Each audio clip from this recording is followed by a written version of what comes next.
안녕하세요. 저는 70대 중반의 할머니입니다. 사람이 살면서 하지 말아야 할 것 중에 하나가 거짓말이죠.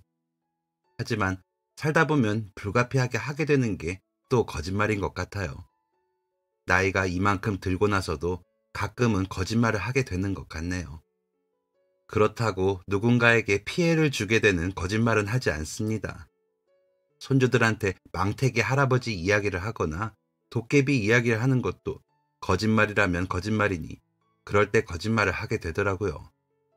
그런 거짓말은 귀여운 거짓말이니 괜찮겠죠? 하지만 나쁜 의도가 아닌 거짓말이라고 하더라도 마음 아프게 하는 거짓말은 존재하고 상처는 아니어도 무거움이 남더라고요. 특히나 제 아이가 제게 하는 거짓말은 더 그렇게 느껴지는 것 같습니다.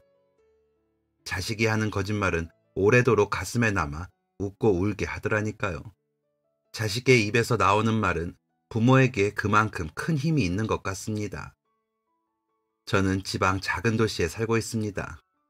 광역시 주변의 작은 지역이죠. 이 고장에서 나고 자랐습니다.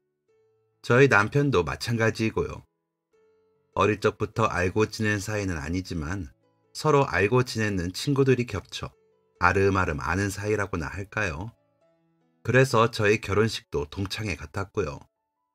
나이는 남편이 2살 많은데 다들 또래이다 보니 그렇더라고요. 그래서 신혼 때는 속도 많이 썩었고 그래서 재미있고 좋기도 했습니다. 신혼 때는 둘이 좀 뭘 하고 싶은데 남편 친구들이 우르르 몰려오거나 제 친구들이 와르르 쫓아와 신혼집에서 놀다 보니 신혼이 신혼 같지 않았죠. 남편은 사람을 너무 좋아해 여기저기 몰려다니며 안기는 자리가 없었고 집에는 새벽에나 되어 들어오다 보니 결국에는 싸우게 되더라고요. 싸웠다고 하기보다는 저 혼자 화를 내고 잔소리를 한 거였죠. 그러다가도 저도 놀러온 친구들과 함께 깨르르거리며 수다 떨고 웃고 떠들다 보면 기분이 풀려 에라 모르겠다 하며 넘어가곤 했고요. 남편은 그저 허허거리며 사람 좋은 웃음을 짓고는 제 눈치만 보더라고요. 그렇게 한 5년을 남편 친구가 제 친구고 제 친구가 남편 친구인 것처럼 지냈습니다. 친구들 중 저희가 가장 먼저 결혼한 건 아니었지만 둘이 겹치는 친구들이 있다 보니 저희 신혼집이 만남의 장소가 되기도 해서 아침에 해장국 끓이는 게 일이었습니다. 그러다 우리 아들이 뱃속에 생긴 후로는 그 모임은 좀 뜸해졌습니다. 제가 입덧이 너무 심했거든요. 음식 냄새만 맡아도 다 토하고요. 병원에 입원해 링거를 맞아야 할 정도였고 임산부가 오히려 4kg이나 빠졌거든요. 남편은 그때 제가 잘못되는 줄 알고 울고 불고 하더니 저를 엄청 챙기더라고요. 그걸 시작으로 지금까지도 남편은 저를 공주님 모시듯이 합니다. 그렇게 보면 우리 아들이 얼마나 복덩이인지 모릅니다. 임신 7개월 될 때까지 입덧을 한 탓에 엄마가 평생 그 덕을 보게 했으니까요. 시집살이야 원래도 없는 집이라 남편만 잘하면 됐었거든요. 제가 친정엄마가 안 계신 채로 23살에 시집을 간 게 너무 안 됐다며 처음 만났을 때부터 어찌나 귀하게 대해주시는지 어머니께 반해서 결혼을 했고요. 아들 덕분에 남편까지 저에게 잘하니 저는 소갈이 없이 살았습니다. 사실 그 전에도 남편이 제게 잘 못한 건 아니었지만 워낙 약속이 많아 같이 있질 못하니 제가 푹푹거렸던 건데 그마저도 없어지니 더 좋더라고요.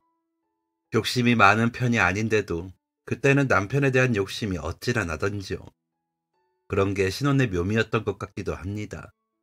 지금 생각하면 웃음만 나죠. 아들이 태어나고는 저희끼리의 자유보다는 아이 위주로 살게 되었습니다. 그렇게 지내다 보니 주변 친구들도 하나 둘 결혼을 하고 아이를 낳더라고요. 나중에는 가족 동반으로 모여서 아이들도 다 같이 친구가 되었고요. 나이가 다 같진 않아도 한두 살 차이가 나다 보니 잘 어울리더라고요. 고향을 떠나 살던 친구들도 1년에 한두 번 모임이 있는 날에는 꼭 와서 모임에 참가하며 마치 먼 친척처럼 지내게 되었습니다. 그런 친구들 중 한 친구와 남편은 유난히 가깝게 지냈습니다. 술만 마시면 서로 전화를 해 1시간이고 2시간이고 통화를 하더라고요. 처음부터 그런 건 아니었습니다. 친구의 아내가 먼저 세상을 뜬 후로 그러더라고요. 원래도 둘이 조금 더 가깝게 지냈답니다. 남편 친구가 남편 집에 많이 놀러 갔대요. 그 친구는 남편의 친구들 중 가장 먼저 결혼을 하고 아들 하나를 낳고 직장 문제로 저희 지역이랑 조금 떨어진 더 큰 지역으로 이사를 갔습니다. 왕복으로 한두 시간 조금 못되게 걸리는 지역이라 쉽게 오고 가진 못했죠. 그래도 간간히 서로 연락이 끊이지 않고 지내다가 남편 친구가 안 좋은 일을 겪으며 더 자주 연락을 하게 된 거죠. 친구가 너무 많이 괴로워했거든요. 먼저 간 친구의 아내가 아픈 줄도 모르다가 갑자기 판정을 받은 터라 더 그랬죠. 다들 먹고 사는 거야. 누가 잘난 것도 모자란 것도 없이 아등바등하며 살면서 부모, 형제 다음으로 의지하는 게 친구였던 사람들이다 보니 힘들 때 더 찾았습니다. 친구가 한동안 모임에 못 나올 때도 다들 그 친구 찾으러 간다고 나섰고요. 상처난 친구 혼자 마음 추스를 시간은 주자고 겨우 말려서 안 가긴 했습니다. 그랬더니 술만 마시면 전화를 해 괜한 수다를 떨면서 친구를 살피더라고요. 그러다 그 친구가 훌쩍 아이를 데리고 저희 집에 온 날이 있었습니다. 수척해지고 까칠해진 얼굴로 제보가 나 좀 살려주라 라며 눈물이 그렁그렁해 나타난 그 친구를 끌어안고 남편은 한참을 울더라고요. 저도 눈물이 났습니다. 서글서글하니 잘생겨서 인기도 많았던 친구였는데 얼마나 마음고생을 했으면 살도 엄청 빠지고 머리도 온통 하얘져 누가 봐도 힘들어 보였습니다. 그런 친구를 며칠간 저희 집에서 쉴 수 있도록 했습니다. 아이도 먹는 걸 대충 때우게 했는지 제가 차린 밥을 정신없이 먹더라고요. 원래도 잘 웃고 서글서글하던 아이라 엄마 아빠 닮아 순하다고 하던 아이였는데 엄마가 세상을 떠나고 더 말이 없고 눈치만 보는 모습이 안타까웠습니다. 저희 아들보다 2살이 많은 아이가 얼굴이 더 작아 보일 정도로 마른 것도 마음이 아팠고요. 아이 엄마와는 저도 가까웠기에 더 속이 상하더라고요. 제가 언니라고 불렀는데 항상 웃으면서 주변을 배려하던 사람이라 그런 몹쓸병에 걸렸다는 게 믿기지가 않았습니다. 그래도 희망을 버리진 않았는데 하늘도 무심하시다는 말처럼 그렇게 가버리더라고요. 남편 친구는 어릴 적부터 부모님이 안 계시고 할머니가 키워주셨는데 언니도 친척집에서 자라 일찍 가족을 만들고 싶었다며 힘들어도 행복하다 했었거든요. 그런 부부를 그렇게 갈라놓으시는 하늘이 원망스럽더라고요. 두 부부가 인물도 좋고 성격도 좋은 사람들이었는데 왜 그런 일이 일어났는지 다들 너무 안타깝다고 할 정도였죠. 친구에게 고향으로 오라고도 했고요. 혼자 그러고 있는 것보다 아는 사람 많은 쪽으로 와서 지내라고요. 그런데 남편 친구는 아내의 마지막 흔적이 있는 그 집을 떠날 수가 없다며 고집을 피우더니 도저히 못 견디겠는지 갑자기 저희 집으로 온 것이었습니다. 남편이 일을 가고 나면 아이를 부탁한다고 하고는 어디론가 나갔다가 오더라고요. 그러길 며칠을 하더니 저녁을 먹고 치웠는데 우리 갈게. 며칠 동안 고마웠다. 재수씨 고마워요. 미안했고요. 우리 민식이 잘 봐줘서 너무 고맙습니다. 내가 미처 뭘 챙겨오지 못해서 집에 가서 뭐라도 좀 보낼게. 라더니 가더라고요. 그 후로 아이가 걱정이 되어 남편에게 매일 전화 좀 해보라고 제가 말을 했습니다. 이상하게 아이가 눈에 밟히더라고요. 눈웃음을 짓는데도 슬퍼 보였거든요. 저희 애가 형이라고 부르며 잘 따르기도 했고 없으니 찾기도 하고요. 며칠 있다가 가서 그런가 마음이 많이 쓰였는데 집이 가깝지 않으니 전화뿐이었죠. 바꿔달라고 해서 아이와 통화를 할 때는 목소리가 흔들리진 않을까 신경을 썼지만 전화를 끊을 때는 코끝이 따끔해지더라고요. 아이가 잘 먹겠습니다 하던 말소리도 생각이 나고 걱정이 되고요. 그렇게 5개월인가 6개월이 지났습니다. 아이와는 전화를 하면서 더 친해졌죠. 그 사이에 일부러 시간을 내서 남편 친구네 집에 몇 번 다녀오기도 했고요. 아이가 잘 먹던 반찬을 해서 가져다 주기도 하고 가서 집 정리도 좀 해주었습니다. 남편 친구가 나름 청소도 하고 음식도 해먹는 것 같았는데 남자가 일 다니면서 혼자서 아이 키우는 일이 보통이 아니죠. 술도 매일 마시는 것 같고요. 반대로 남편 친구와 아이가 저희 집으로 오기도 했습니다. 그렇게 서로 더 자주 오고 가고 하면서 유난히 더 가까이 지냈습니다. 아이도 저와 아들을 반가워하면서 언제 또 만나냐고 묻기도 하고요. 안쓰러움과 그리움이 뒤섞인 채로 각자의 자리에서 열심히 살았습니다. 그러던 어느 날 저녁을 먹고 자려고 준비를 하는데 전화벨이 울리더라고요. 무슨 일인가 싶어 전화를 받았는데 아이가 막 울면서 아줌마, 아빠가 하더라고요. 남편과 저는 그 우는 소리 하나에 깜짝 놀라 시댁에서 쓰던 용달을 타고 아이가 울고 있는 남편 친구의 집으로 달려갔습니다. 매일 술을 마셔야 잠이 든다는 남편 친구의 말이 마음에 걸리더라고요. 도착해보니 아이는 남편 친구를 흔들며 깨우고 있고 남편 친구는 방바닥에 엎드려 꼼짝을 못하고 아이 이름만 부르더라고요. 남편은 그런 친구를 뒤집어 눕히는데 몸이 축 늘어지는 게 이상해 보였습니다. 저는 놀랐을 아이를 안아주며 혹시 다치진 않았는지 살폈는데 아이는 놀랐는지 제 아빠만 바라보며 울기만 하더라고요. 저희 아들은 형을 안아주며 같이 울고요. 저는 두 아이를 달랬습니다. 남편은 119에 신고를 하고는 남편 친구의 이름을 애처롭게 부르며 철규야, 정신 차려라. 민식이 보는 데서 이게 뭐냐? 철규야! 라고 하더라고요. 119가 도착을 하고 남편 친구가 들것에 실려가고 남편도 함께 갔습니다. 저는 아이들과 집에서 소식을 기다리기로 하고 집에 남았습니다. 놀라 울던 아이들을 재우고 집안을 살펴보니 집안 곳곳에 술병이 가득하더군요. 아이를 돌보며 일을 다녀와 아이를 재우고 술만 마셨던 것 같더라고요. 냉장고에는 아이가 먹을 만한 햄이나 달걀, 시장에서 산 듯한 반찬들이 있고요. 빨아놓은 빨래들은 널려는 있지만 말랐는데도 거치지 않아 그대로 있고요. 나름 아내의 빈자리를 채우려고 노력한 흔적들을 보며 마음이 아프더라고요. 혼자서 아픔을 삭히느라 마셨던 술들이 독이 되어 쓰러졌다 생각하니 불쌍하기도 하면서 먼저 간 언니 생각에 마음이 쓰리더라고요. 정말 먼저 간 그곳에서 본다면 얼마나 애가 탈까 싶어 눈물이 나더라고요. 함께 잠든 아이들을 보면서 얼마나 울었는지 모릅니다. 그러고 있는데 전화벨이 울리더라고요. 받아보니 남편이었습니다. 민식이랑 현민이는 자? 깨워서 병원으로 데리고 와. 철규가 라며 우는데 무슨 일이 나도 났구나 싶더라고요. 아이들을 깨워서 택시를 타고 병원으로 갔습니다. 야간 콜택시를 불러 서둘러 간다고 갔는데도 남편 친구는 먼저 떠났더라고요. 급성 알코올 중독이라 마비가 오면서 그렇게 된 거라고 하더라고요.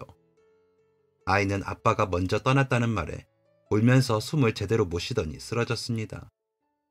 그 어린 게 엄마에 이어 아빠도 그렇게 떠나보내고 충격이 컸죠. 고작 9살밖에 되지 않은 아이가 견디기에는 너무 큰 충격이었으니까요. 응급실에서 처치를 받고 잠이 든 아이를 아들과 제가 곁에서 지키고 남편은 친구 장례 준비를 하고 여기저기 전화를 하면서 소식을 알렸습니다. 깨어나 울기만 하는 아이에게 상복을 입히고 상주자리를 지키게 하면서 저와 남편이 곁에 있으면서 작은 아이의 등이 안쓰러워 자꾸 안아주게 되더라고요. 저희 아들은 그런 형의 손을 잡고 의젓하게 눈물도 닦아주고요. 아이는 그런 저의 가족과 함께 장례를 치르는 동안 겨우 버티더라고요. 장례를 마치고 아이를 집으로 데리고 갔는데 도저히 두고 나올 수가 없었습니다. 이미 가기 전부터 아이를 집으로 데려가기로 마음을 먹고 있기도 했고요. 아이에게 민식아, 잘 들어. 갑작스러워서 싫을 수도 있는데 우리 민식이가 여기서 혼자 지낼 수가 없잖아. 그래서 말인데 아줌마랑 아저씨랑 현민이랑 가자. 이제부터 가서 같이 살자. 우리 전에 아줌마네 집에서 지냈던 것처럼 살자. 라며 아이의 손을 잡고 말했습니다. 아이는 가만히 듣고 있더니 고개를 끄덕이더라고요. 일단 당장 지내는데 필요한 것들만 챙겨서 용달에 싣고 아이와 집으로 갔습니다. 아이 전학도 해야 하고 남은 짐들도 정리를 해야 해 몇 번 더 오고 갔죠. 아이 부모님의 물건은 함부로 버릴 수도 없어 아이와 오래 상의를 했습니다. 짐이 많은 건 아니지만 그래도 아이의 마음에 상처를 주면 안 되니까요. 아이는 눈물을 흘리며 속상해했지만 엄마의 가디건과 아빠의 모자를 남기고 사진, 학교 다닐 책, 본인 옷까지만 챙기겠다고 하더라고요. 어린 마음에 결정하기 힘들었을 텐데 많은 걸 포기하는 아이를 보니 더 마음이 아프고 신경이 쓰이더라고요. 그래서 더 잘해주고 싶었습니다. 민식아, 아줌마가 엄마만큼 하려고 노력은 하겠지만 부족할 수 있어. 아줌마도 어릴 때 엄마가 안 계셔서 마음이 많이 아팠거든. 그래서 민식이가 조금이라도 덜 아팠으면 좋겠어. 아줌마는 민식이가 좋거든. 그러니까 민식이가 필요한 게 있거나 하고 싶은 거 있으면 바로 말해줄래? 라고 부탁을 했습니다. 아이는 고개를 끄덕끄덕 하더니 감사합니다. 라고 하더라고요. 저희 아들은 형이랑 같이 산다고 하니 그저 좋은지 형 바라기가 됐습니다. 두 아이는 친형제가 아니라고 하면 억울할 만큼 잘 지냈습니다. 아이가 워낙 의젓해서 그런지 2살 차이인데도 나이 차가 많이 나는 형제처럼 싸우지도 않고 잘 지냈습니다. 그렇게 제게는 두 아들이 생겼습니다. 옛말에 자식을 겉을 낳지 속을 낳냐는 말이 있는데 제게도 겉도 속도 낳지 않은 아들이 생긴 거죠. 그것도 매우 잘생기고 의젓한 아들이요. 물론 저희 형편상 아이가 학교에 다니며 드는 돈도 만만치 않았습니다. 아이 학원이라도 보내려면 아무래도 부담이 안 될 수가 없었죠. 하지만 아이가 그런 거 못하면서 크게 하고 싶진 않았습니다. 남편 친구의 장례가 끝나고 정리를 하고 나니 반값이랑 해서 통장에 남는 돈이 있긴 했지만 그 돈으로 아이를 기르고 싶진 않았습니다. 그래서 아이들이 학교와 유치원에 가 있을 동안 동네 옷가게에 가서 점원으로 일을 하기도 하고 화장품 가게에서 마사지를 하는 일도 했습니다. 두 가게가 적은 시간 동안에 일을 할 수 있는 일이기도 했거든요. 남편은 그런 저에게 미안하다고 했지만 저는 그런 소리 마라. 민식이가 현민이 얼마나 잘 봐주는데 내가 너무 고맙고 미안해. 이제 민식이 없으면 내가 힘들어. 덕분에 나도 바깥 공기 쐬고 좋은데 뭘 그래? 라면서 남편에게 말하고는 했습니다. 그 말은 진심이었습니다. 저는 진짜로 아이가 좋았습니다. 말썽 한 번을 안 부리는 아이가 대견했죠. 그렇게 큰 아이는 제 마음에 제 아이로 자리 잡기 시작했습니다. 그러다 큰 아이가 중학교 입학을 하면서 교복을 맞추러 갔는데 교복집 사장님이 아들이 어머니 닮아서 그런지 인물이 훤하네요. 팔다리도 길어서 교복 입으면 멋지겠어요. 라고 하시더라고요. 그래서 그렇죠. 우리 아들이 저 닮아서 너무 잘생겼죠? 라며 웃었습니다. 교복을 맞추고 나오는데 아이가 엄마, 우리 떡볶이 먹고 갈래요? 라고 하는데 저도 모르게 어머! 라며 만세를 하고는 아이를 안았습니다. 그러자 아이는 앞으로는 어머니, 아버지라고 부를게요. 저를 이렇게 잘 키워주셔서 감사합니다. 라고 하면서 저를 꼭 안더라고요. 저는 그런 아이를 더 세게 끌어안으며 저도 눈물을 흘리고 말았습니다. 저보다 키가 큰 그 아이를 품에 안고 저는 마음이 꽉 차는 게 느껴졌습니다. 부모가 아이를 자라게 한다는 말이 아마도 그때 저에게 일어난 것 같습니다. 아이에게 더 좋은 엄마가 되고 싶다는 마음이 저를 가득 채웠거든요. 저녁에 퇴근한 남편에게 교복집에서 있었던 일을 자랑하듯 이야기하면서도 또 눈물이 나더라고요. 남편은 듣기만 했는데도 감격을 했는지 눈물을 닦더군요. 밤에 잠을 잘 때 어머니, 아버지, 안녕히 주무세요.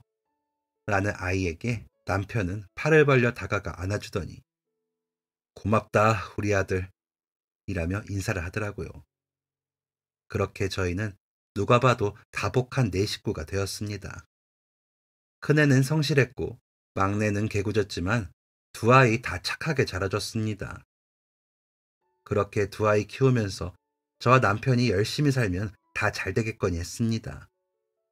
그런데 변수가 생겨버려 조금 버겁고 힘들 때가 생기더라고요. 큰아이가 중학교에 올라가 1학년 여름방학이 됐을 때 집에 일이 생겼습니다. 남편이 친구 보증을 섰는데 그 친구가 갚지를 못해 저희 전셋집이 넘어간 거죠. 일단 살던 집에 아이들 데리고 살아야 하니 집주인에게 사정해 월세로 바꿔 살면서 어떻게든 해결해 보려고 했지만 마음대로 되지 않더라고요. 결국에는 집을 이사를 하게 되었습니다. 아이들 학교도 멀어졌죠. 그런데도 큰아이가 막내를 챙겨서 학교 앞까지 데려다주고 본인 학교에 가면서 챙기니 막내는 엄마, 나 형이 학교 데려다주면서 가방도 들어준다. 그래서 너무 좋아. 우리 형이 최고야. 라며 신나하더라고요. 큰아이에게 고맙고 대견해. 우리 큰아들 너무 고마워. 엄마가 우리 아들 아니었으면 어쩔 뻔했나 싶어. 라고 안으며 말하곤 했습니다. 그런 저에게 큰아이는 엄마 힘내세요. 제가 이것밖에 못해서 죄송해요. 라며 저를 꼭 안아주면서 저를 위로하더라고요. 남편이 미웠다가도 마음이 녹았습니다. 솔직히 사람이 좋아 부탁을 거절도 못하고 가족들 고생시키는 남편이 미웠거든요. 저는 조금 더 일하고 더 바쁘게 움직이는 건 상관없었지만 아이들이 고생하는 건 마음이 너무 아파서 원망을 안 할 수가 없더라고요. 그런데 큰아이가 동생을 돌보면서 살펴주니 이상하게 남편이 조금은 덜 밉더라고요. 그 덕분에 남편과의 위기도 잘 넘어갈 수 있었습니다. 남편은 그것을 아는지 만회하려고 더 노력했고요. 돈을 더 벌거나 하지는 못했지만 덜 쓰고 아이들에게 최선을 다했습니다. 그렇게 몇 년을 노력해서 전보다는 좀 작았지만 전세로 이사를 했습니다. 큰애는 고등학교에 올라가면서 공고에 가겠다고 하더라고요. 가서 열심히 공부하고 자격증도 따고 해서 좋은 회사에 취직한다고요. 남편은 우리가 대학 보내줄 수 있어, 민식아. 네 앞으로 돈 있어. 너 대학 갈 돈까지 우리가 해주면 너무 좋겠지만 못 그래서 미안하다. 그러니까 공부하고 싶으면 공부해도 돼. 라며 설득을 했지만 고집을 부리더라고요. 아이는 집에 도움이 되고 싶다고 하면서요. 제가 공부를 잘하는 것도 아닌데 굳이 고생하고 싶지 않아요. 그 돈은 이미 저를 키워주신 것보다 적어요. 엄마 아빠가 그 돈 쓰세요. 저 어릴 때부터 뭔가 만들고 고치는 거 좋아했잖아요. 저 꿈이 있어요. 라면서요. 큰아이 앞으로 남겨진 돈으로 대학을 보낼 수 있었기에 아이가 원한다면 우리 형편에 상관없이 그 돈을 잘 쓸 수 있게 하고 싶었습니다. 그런데 아이는 번번이 그 돈은 자기 돈이 아니라며 저는 괜찮아요. 현민이 대학 가고 싶다니까 현민이 대학 보내주세요. 저는 진짜 다른 꿈이 있어요. 라며 사양하더라고요. 하지만 그럴 수는 없는 일이었습니다. 그 돈은 절대로 제 멋대로 쓸 수는 없는 돈이었습니다. 그건 먼저 떠난 사람들에 대한 예의가 아니라고 생각을 했으니까요. 먼저 떠난 사람들이 저희에게 아이를 부탁한 것도 아니고 저희가 좋아서 데려와 놓고 그 돈까지 탐하는 건 도저히 제 양심이 허락하지 않더라고요. 아무리 큰 돈이 아니더라도 저희 형편이 아무리 어려워도 그 돈을 함부로 쓰는 것은 할 수가 없더라고요. 정말 그러고 싶지는 않았습니다. 누구의 눈치를 봐서가 아니라 제 마음이 그랬습니다. 아무리 저희가 직접 낳지 않은 부모라고 할지라도 아이에게 당당하지 않은 부모는 되고 싶지 않았습니다.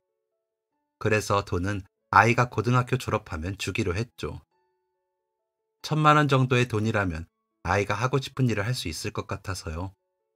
고등학교 다닐 때도 아이는 반장도 하고 성적도 좋았습니다. 고등학교 3학년 때 나간 실습도 잘 나가 평가 점수가 좋다고 하더라고요. 그러더니 서울의 대기업에 떡하니 붙었다는 겁니다. 졸업도 하기 전에 말이죠. 아이가 대견했습니다. 대학 나온 사람도 가기 힘들다는 대기업에 떡하니 붙었다는 게 얼마나 대단합니까? 주변의 친구들은 저희에게 고생했다 했지만 저희는 우리 민식이가 대견하지 우리가 한 게 뭐 있어. 우리 민식이나 되니까 그렇게 좋은 회사 가게 된 거야. 라며 입에 침이 마르도록 자랑을 했습니다. 그럴만도 했죠. 그런 저희에게 큰아이는 아유, 어머니 아버지 사무직도 아니고 생산직인데요. 더 열심히 해서 관리직까지 올라가 볼게요. 라며 민망해 하더라고요. 아이가 서울에 가던 날 저는 그동안 모은 돈과 아이 앞으로 가지고 있던 돈이 들은 통장을 아이 손에 주면서 민식아, 이건 너 거야. 엄마는 여기에 조금만 더 보탰어. 돌아가신 친부모님이 주시는 거야. 불편하면 참지 말고 가서 반값도 하고 밥도 굶지 말고 잘 챙겨 먹고 혹시나 돈 부족하면 꼭 이야기해. 엄마가 얼마든지 보내줄 테니까. 라고 했습니다. 아이는 눈물이 그렁그렁해서 통장을 한참을 보더니 기숙사 있는데 뭐 하러요? 엄마, 일단 더 가지고 계세요. 그리고 엄마, 내가 월급 받으면 돈 보낼게요. 라며 저를 꽉 한번 안아주더니 그냥 빈손으로 휙하니 가더라고요. 아이가 그렇게 가니 저는 마음이 너무 안 좋았죠. 그즈음에 남편이 다니던 회사에서 정리해고를 당하는 바람에 집안 형편이 별로라는 걸 안 아이가 그렇게 빈손으로 가버리니 너무 속상했습니다. 어찌됐건 데리고 왔으면 고생을 시키지 말아야 하는데 부모가 돼서는 받기만 하는 것 같아 말도 안 나오더라고요. 그래서 잘 도착했다고 전화가 왔을 때 돈 절대 붙이지 말라고 했습니다. 엄마는 그 돈 안 받아야 마음이 편해서 잘 수 있을 것 같다고도 했습니다. 하지만 아이는 어머니, 엄마, 그동안 제 용돈 주신 것만 해도 감사하죠. 한 번도 부족하게 느껴본 적이 없는데 엄마 돈 안 받으신다고 하면 저 집에 못 가요. 라며 협박 아닌 협박을 하더라고요. 아이의 그런 말들도 서운했지만 멀리 가서 혼자 있는 아이의 마음이 상할까 일단은 알겠다고 했습니다. 자식이 멀리 가 있으니 지는 척이라도 해야겠더라고요. 아이는 매일 전화를 해 잘 있다고 해주었습니다. 그 전화 받으려고 저녁에 산책도 안 했습니다. 한 달이 지나자 아이는 월급을 받았다며 꽤 많은 돈을 보내왔습니다. 그러면서 잔업이 많아서 한동안은 집에 못 갈 것 같아요. 제가 시간 나는 대로 바로 내려갈게요. 라며 짤막한 대화를 한 게 다였죠. 아이는 엄청 바쁜지 목소리가 항상 피로하게 느껴졌습니다. 그런 느낌을 받고 나자 아이가 너무 걱정이 됐습니다. 하지만 아이를 위해 제가 할 수 있는 일은 없더라고요. 그저 아이에게 밥 잘 챙겨 먹으라는 말과 틈나는 대로 잘하는 말뿐이었죠. 그렇게 전화를 끊고 나면 속이 상해서 한동안 눈물을 훔쳐야 했습니다. 남편과 막내는 그런 저를 울보라고 놀리면서 본인들도 눈물이 고였고요. 아이가 없는 집은 적막강산 같았습니다. 고작 20살짜리 아이가 집에도 못 오고 멀리 타지에서 고생을 하는데 부모라는 사람들은 편하게 지내는 게 속상했습니다. 그런데 돈도 보내주고 걱정 말고 쓰라고 하니 고맙고 미안하더라고요. 남편은 아들이 서울 회사에 다니는데 나도 최선을 다해야지 하면서 여기저기 일자리를 알아보며 다녔지만 쉽게 자리가 나지는 않더라고요. 아이가 보내주는 돈으로 5개월 정도 지내야 할 때는 남편이나 저나 고개를 숙이고 걸을 만큼 부끄럽고 속이 상했습니다. 주변에서는 힘들게 키운 아들 덕 좀 보고 살면 되지 뭘 그러냐며 편하게 마음먹으라고 했지만 저는 왠지 불편하고 싫더라고요. 막내는 더 열심히 공부해 꼭 형이 있는 서울로 따라갈 거라며 열심히 했습니다. 큰애가 호적으로 입양이 안 되어 있다 보니 군 면제라 막내가 따라가도 형은 어디 안 가고 그 자리에 있을 거라면서 꼭 서울 간다고 하더라고요. 우리는 박씨인데 형은 성씨라는 사실을 마음에 걸려하던 녀석이 그럴 때는 오히려 잘 됐다며 좋아하는 모습이 귀엽기도 해 그러려니 했습니다. 남편이 친구네 자손을 끊기게 할 순 없다고 해 정리를 못한 부분이라 좀 거슬렸는데 형제간에 멀리서 의지하며 지낼 수 있으니 다행인가도 싶었습니다. 남편이 다시 취업을 하게 될 때쯤 아이는 정식 직원이 되어 월급이 올랐다며 돈을 더 많이 보내기 시작했습니다. 아이가 보낸 돈을 함부로 쓰진 못했습니다. 힘 닿는 데까지 버텨보다가 도저히 안 될 때만 조금씩 쓰고 아껴두었죠. 아이는 집에 오지도 못하고 일을 하는데 그 돈을 도저히 못 쓰겠더라고요. 하지만 여기저기 자랑은 좀 했습니다. 너무 기특하고 대견하잖아요. 저와 통화를 하면서 어머니, 일 그만두시고 쉬세요. 제가 돈 보내잖아요. 하는 아이의 목소리에 마음속에 묵직한 추가 달리는 것처럼 무거웠지만 자랑스러웠습니다. 돈은 못 쓰더라도 자랑은 하고 싶어 만나는 사람마다 자랑을 했던 것 같습니다. 남편도 저와 같은 마음이었는지 엄청 자랑을 해놨더라고요. 우리 큰아들 효자라고 일 안 해도 우리 아들 덕에 살겠다면서요. 다들 너무 잘 됐다며 아이를 칭찬했습니다. 너무 기특한 아들이라 좋겠다면서요. 막내는 그런 형을 따라잡겠다며 큰 소리를 치면서도 눈치를 보더라고요. 정말 우리 큰아들만한 아이가 없었습니다. 너무 대견한 아이였죠. 그런 아들이 혹시라도 굶을까 스티로폼에 반찬을 싸서 터미널에서 붙이면 엄마 반찬에 힘이 난다며 고맙다는 아들의 목소리를 들으면서 코끝이 찡했습니다. 저도 일을 하다 보니 아이 사는 곳에 선뜻 가보는 것도 어렵더라고요. 서울이 5시간 거리인데 아이는 기숙사에 지내다 보니 같이 하룻밤 자고 올 것도 없는데 괜히 저희가 가서 바쁜데 방해나 되지 않을까 걱정이 되기도 했고요. 너무 보고 싶고 그리웠지만 그 마음을 반찬에 담아 보내기만 했습니다. 그러다 남편과 육촌 사이인 아가씨가 큰아이를 시집 보낸다고 하더군요. 시댁이 서울이라 서울에서 식을 올린다는데 잘됐다 싶었습니다. 그 김에 올라갔다가 아이를 만나고 밥이라도 사 먹이고 마지막 차를 타고 내려오면 되겠다는 생각을 한 거죠. 남편에게도 말했더니 좋다고 하더라고요. 아이에게는 비밀로 했습니다. 막내에게도 형에게 말하지 말라고 했습니다. 아이 성격에 일부러 터미널로 나오거나 할까봐요. 다정하고 착한 아이였거든요. 그렇게 007 작전을 하듯이 친척들이 탄 버스에 몸을 실었습니다. 신랑 신부가 입장을 하고 식을 올리는 것을 보니 너무 멋지고 예쁘더라고요. 우리 아이들도 저런 날이 오겠지 싶어 괜히 더 자세히 보게 되기도 했고요. 특히나 큰아이가 장가를 갈 때는 더 마음이 허전할 것 같아 눈이 따갑더군요. 상상만으로도 그러더라니까요. 주책 바가지이죠. 그렇게 결혼식을 보고 아들이 다닌다는 회사로 향했습니다. 토요일이어도 저녁까지 일을 한다고 했었거든요. 한 8개월 만에 아이를 만날 생각을 하니 마음이 설레더군요. 그러면서도 아이를 멀리 보내고 그제야 보러 간 게 너무 민망하기도 하고요. 아이가 속으로 서운하진 않았을까, 혼자서 몸이 축나진 않았을까 하며 새삼스레 걱정을 하면서 아이의 회사에 들어섰습니다. 그간 통화로 잘 지낸다는 말만 들었지 서로 오고 가지를 못하다 만날 생각에 괜히 눈물이 날 것도 같고요. 심호흡을 크게 하며 걸어야 할 정도였죠. 아이 이름을 말하고 엄마와 아빠가 만나러 왔다고 불러달라고 했습니다. 저희 회사 다닌다고 하셨어요? 죄송하지만 그런 분은 저희 회사에 근무하지 않으세요. 착각하셨거나 잘못 알고 오신 것 같아요.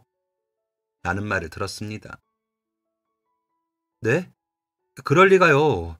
저희 아들이 분명히 이 회사에서 8개월 전부터 일을 한다니까요. 성민식이에요. 라면서 다시 확인을 요청했지만 답은 같았습니다. 그런 사람은 이 회사에서 일하지 않는다는 대답만 다시 들었죠. 그동안 보내온 돈과 일이 바빠 내려오지도 못한다던 아이의 말이 머릿속을 붕붕붕 떠다니는 것 같았습니다. 어디서부터 잘못된 걸까 생각했죠. 일단 집으로 전화를 해 집에 있는 막내에게 전화번호부에 적어놓은 큰아이 기숙사 번호 좀 불러달라 했습니다. 기숙사에라도 전화해보려고요. 그러자 엄마, 안 그래도 형 전화가 왔기에 엄마 만났냐고 했더니 알려준 번호가 있어. 형 무슨 일 있어? 엄마 아빠 서울 갔다니까 엄청 놀라던데. 목소리도 안 좋아지고. 형한테 무슨 일 있어? 라며 막내가 묻더라고요. 별일 아니라고 길이 어긋난 것 같다고 하고는 막내가 불러준 번호로 전화를 했습니다. 전화를 받은 곳이 어디라고는 했는데 귀에 들지 않더라고요. 저기 성민식 씨를 찾는데요. 라고 말을 하자 잠시만 기다리라는 말과 함께 정적이 흘렀습니다. 그리고 잠시 뒤 기운 없는 아이의 목소리가 들렸고요. 저는 목소리를 가다듬고 아들 어디야? 엄마가 말도 없이 왔더니 어디니? 라며 최대한 침착하게 아이에게 물었습니다.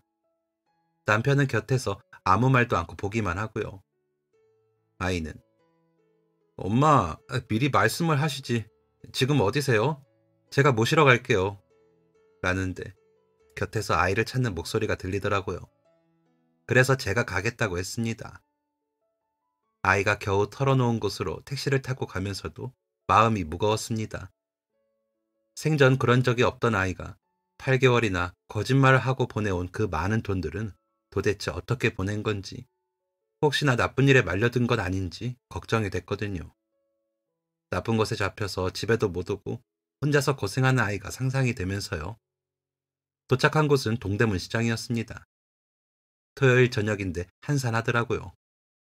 알고 보니 그런 날은 시장이 또 쉬는 날이라고 하더라고요. 저쪽 구석에 멀리서부터 봐도 등에 짐을 싣고 내리는 사람들이 보였습니다. 그쪽에서 누군가 저희를 향해 막 뛰어오는 겁니다. 가까워지는데 아이더군요. 온몸이 땀으로 범벅이 되어서 뛰어오더라고요. 그런 아이를 보는데 심장이 내려앉는 것 같았습니다. 제가 놀라서 다가가는데 엄마 어떻게 하지? 오늘 갑자기 큰 건수가 생겨서 원래는 쉬는 날인데 그래서 밤에는 괜찮았거든요. 근데 조금만 하면 돼요. 저기 저 골목 안에 가면 커피 파시는 분 계세요. 그분한테 가서 내 이름 말하고 아빠랑 꿀차라도 드시고 계세요. 일단 일 마치면 내가 다 말씀드릴게요. 라고는 다시 짐이 있는 곳으로 달려가는 아이의 뒷모습을 보는데 다리가 후들거렸습니다. 그 자리에 서서 아이가 일을 마치기를 기다렸습니다. 아이는 일을 마치고는 다시 달려와 저희 앞에 서는데 표정이 좋지 않더라고요. 그러더니 놀라셨죠? 죄송해요. 제가 큰 회사 들어갔다고 해야지 서울 올 수 있을 것 같아서 그랬어요. 근데 이러는 거 내 꿈 때문에 그런 거예요. 진짜요. 저 동대문에서 장사하고 싶거든요. 그래서 밑바닥부터 배우려고 투자하는 거예요. 라면서 저희 부부에게 열심히 설명을 하더라고요. 아침부터 저녁까지는 작은 미신 공장에서 일을 하고 저녁부터 새벽까지는 시장에서 짐을 날라다주는 일을 했답니다. 시장이 쉬는 주말에는 고깃집에서 숯을 피웠고요. 그날은 일당이 큰 짐이 들어오는 날이라 고깃집을 쉬고 와서 일을 했고요. 그렇게 번 돈을 저희에게 보내면서 8개월을 살았다는 겁니다. 저는 화가 났습니다. 제가 친엄마여도 그랬을까 싶어서요. 말로는 부모라고 하면서 신세진 것 같은 생각에 그거 갚으려고 한 것 같아서요. 그래서 그래, 그렇게 해서 돈 벌어다 주면 우리가 좋다고 할 줄 알았니? 그 돈으로 우리가 호의호식하면서 너 등골 빼먹는다는 말을 듣게 하고 싶었어? 내가 너한테 그 정도밖에 못했니? 내가 계모 노릇을 했어? 다 필요 없으니까 다 가져가. 너가 보내준 돈 다 있어. 라는데 목소리가 떨리더군요. 그런 제 팔을 잡으며 아이는 엄마 잘못했어요. 그런 거 아니에요. 진짜 제가 옷 만드는 회사 차리고 싶어서 배우고 싶어서 그런 거예요. 그런데 제가 너무 힘들게 일을 하면 엄마 아빠가 속상해 하실까봐 그런 거예요. 지금 좀 고생하면 몇 년 뒤에는 작게라도 시작할 것 같아서요. 그리고 현민이는 어릴 적부터 머리 좋았잖아요. 그런 애들이 공부하는 거죠. 그래서 제가 대학 보내주고 싶었어요. 저는 현민이 형이니까요. 저 자라면서 엄마 아빠 덕분에 부족함 없이 자랐기에 현민이한테는 제가 해주고 싶었다고요. 엄마, 저는 한 번도 엄마가 저를 낳지 않아서 이런 생각 해본 적이 없어요. 엄마 아빠가 저 그렇게 키우지도 않으셨고요. 거짓말한 거는 죄송하지만 저는 그냥 잘해보려고 그런 건데 라더니 그 자리에서 주저앉아 큰 소리로 울더라고요.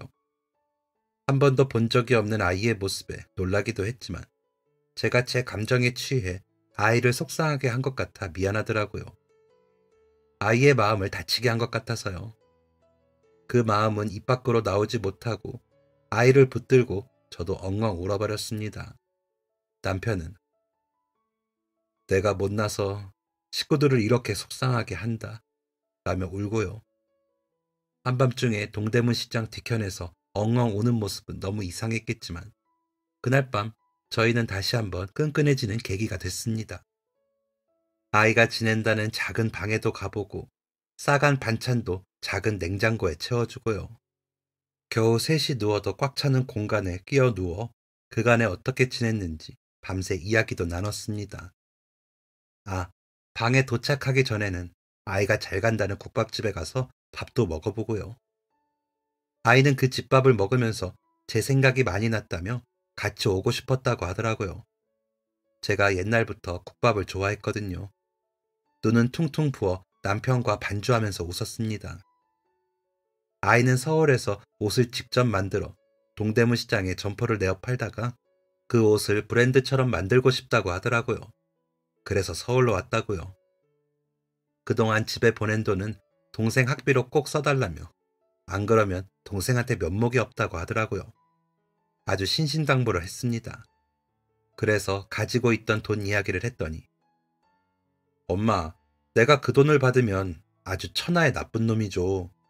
엄마랑 아빠가 나를 어떻게 키워주셨는데 내가 그 돈을 받아요. 저는 못 그래요.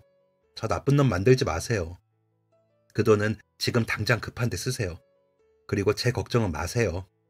라면서 웃더라고요. 그러고 보니 아이는 고생을 한 것은 맞지만 건강해 보였습니다. 여기저기 다치고 그을리기도 했지만 웃는 모습이 뭔가 후련해 보였다고 할까요? 그런데도 저는 괜히 걸려 내려가서 다른 일 하다가 올라오면 안 돼? 잠도 못 자고 일하는 걸 엄마가 아는데 어떻게 그냥 두니? 라고 졸라도 봤지만 아이는 그저 웃으면서 엄마가 이럴까봐 내가 거짓말한 거라고요. 다 필요한 과정이에요. 라면서 저를 꽉 안아주더라고요. 그게 벌써 30년 전 일입니다. 그런데도 이렇게 생생하답니다. 저희 큰아이는 그 후로 정말 공장에서 직접 디자인한 옷들을 만들어 점퍼에도 내놓고 인터넷으로도 팔고 있습니다. 꾸준히 오래 팔아 제법 돈을 번다고 하더라고요. 손녀 아이가 디자인 공부를 해 곧 브랜드로 만들려고 하는데 아주 자신 있더라고요. 두 부녀가 사업을 같이 하기가 쉽지 않은데 아빠 없이는 못한다는 손녀의 말에 큰아이가 도와주려고 하는 것 같더라고요. 그 덕에 아이 꿈도 이루고요. 막내는 제 형이 보내준 돈으로 정말 서울에 있는 대학에 들어가 공부했습니다. 그때 아이 몫으로 챙겨둔 그 돈으로 둘이 지낼 방을 구해줬고요. 막내는 같이 지내면서 집안일을 자기가 다 한다면서 그렇게라도 형한테 갚아야지 했습니다. 지금도 제 형 말이라면 잘 듣는 동생이고요. 형한테는 그래야 한다나요. 지금은 지방의 대학에서 교수를 하고 있는데 걸핏하면 형 보러 서울 간다더라고요. 집에는 안 와도 제 형은 보러 간답니다. 못 말리는 형제입니다. 이렇게 잘 지냈는데도 아주 가끔 아이가 거짓말을 했던 그 8개월이 떠오릅니다. 괘씸해서도 아니고 속상해서도 아니고 그저 아이의 마음이 어땠을까 하면서 생각이 나고 마음이 무거워지더라고요. 엄마로서 부족한 것 같고요. 아이도 가끔 그때가 생각나는지 괜히 한 번씩 미안하다고 하거든요. 하지만 저는 지금도 우리 아이만한 아이가 없습니다. 너무 대견하고 애틋한 아들이죠. 남편은 자기만 잘하면 우리 집은 문제가 없다며 아이들이 저를 닮아 다행이랍니다. 저는 그 말 들을 때마다 오히려 남편에게 절이라도 하고 싶습니다. 제가 우리 아이들의 엄마로 살 수 있는 건 우리 남편 덕이니까요. 이제는 흰머리가 많은 아이들이어도 그 아이들의 엄마로 살 수 있어 감사합니다. 그런 면에서 제 삶은 성공했다고 볼 수 있겠죠. 그래서 행복합니다. 여러분들도 자식이라고 다 안다고 생각하지 마시고 대화를 많이 하시길 바랍니다. 그래야 서로 행복한 것 같아요. 그렇죠? 모두 행복하시길 바라겠습니다. 감사합니다. 지금까지 사연 들어주셔서 감사합니다.